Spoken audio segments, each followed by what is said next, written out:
So I have been owning this phone, the Samsung Galaxy A56, for the past 56 days. And today I'm going to take you through the pros, cons, and whether you should really buy it. So let's start with the pros. The phone, first of all, is a Samsung Galaxy, which means that you get to enjoy all the good things like having a Galaxy Watch, using all the Samsung apps, if you love them. So that's basically a software issue. And that also flows down to Android 16. Ships with Android 16 off the box, which means that the AI features, which I have personally used at work, like photo editing and all the new Galaxy AI features, you actually get to enjoy. Another advantage is the battery life. It's actually longer than these lines. There are days that I actually spend the whole day on only one charge, especially when I'm not very busy. Unlike the phone that I was coming off of, which was the iPhone 10, this is actually very good. Last time I charged it, let's say, if you look at today, was yesterday night, and it's almost 6 p.m. and we are at 45% off. Yep, 45%. And yeah, you can't really get that on an iPhone. One other advantage is the cameras.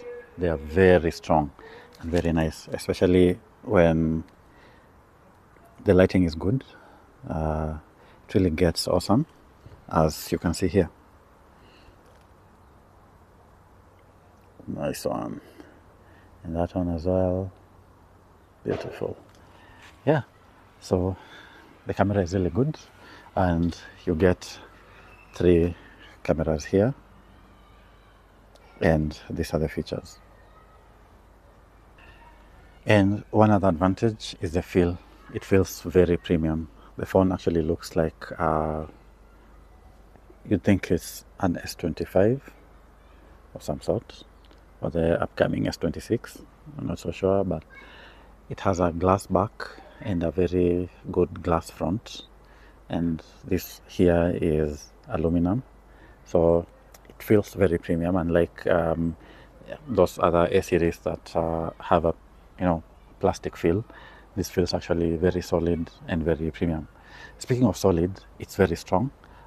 It survived a lot of falls here and there. Not very high, but at least once in a while the phone falls down, and I'm here holding my hat, but it survived. So that's really it about the Samsung Galaxy A56. And now that we have talked about all the advantages, let's get petty and talk about all the disadvantages. Well, you notice that most of them are actually first world problems, but they're still problems nonetheless. Number one is that nowadays, to get a decent phone, it really has to be very big. And this phone is so humongous. It's not comfortable in my pocket, not comfortable on my hands. I can't type well, can't fit any place in my car. I mean, just hangs.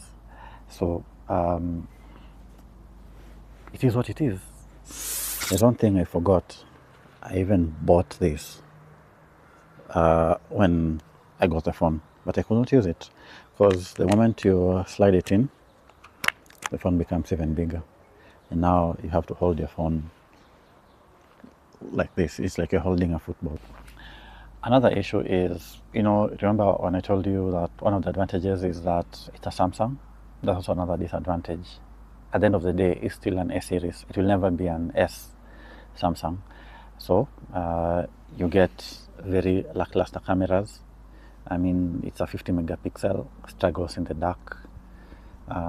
The stabilization is digital. It's not what you get with the S series, So at the end of the day, it's still an A series, and you just have to survive with it. The USB-C is 2.0, so there are some things that you can't do with it, like you can't use HDMI out and other or display out, So at the end of the day, it's still a mid-range phone for mid-range tasks. You really can't use it for if you're a power user. Another problem that I have been faced with is the power saving. Once you hit 5% and you really need that 5% to be 5%, it will drop. It won't really be the best. So it wasn't a good experience when I was working at night and the battery is draining and I really need it. And then it just keeps on dropping, you know.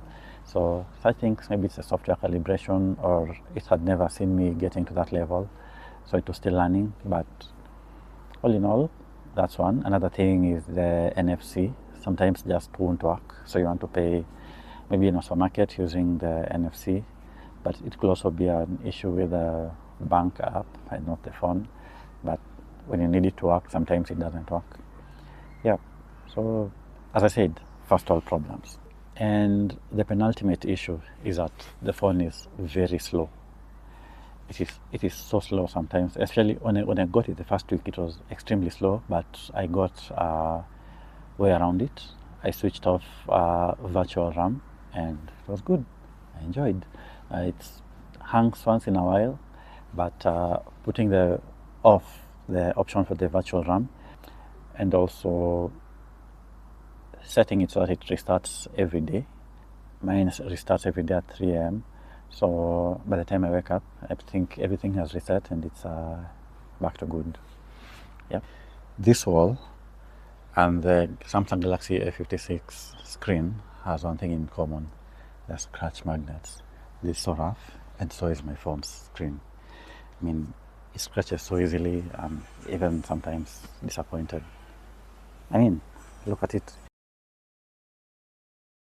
And so with all that in mind, would I recommend that you buy it or not? Well, the answer is yes and no. Yes, if you can afford it and also just need a mid-range phone, then go for it. You'll not be disappointed. However, if you're a power user, maybe you record videos here and there, then don't buy it. Because it has very lackluster cameras, you will never enjoy it. They are grainy. We need them to be crisp. They are not. Just because it's a 50 megapixel camera, it's not 100 compared to the S25, S24, or any other premium phone. How about you? Tell me, will you buy it after all this? Are you already using it? Are you enjoying it? Let me know in the comments. Comment, like, subscribe if you don't. Thank you.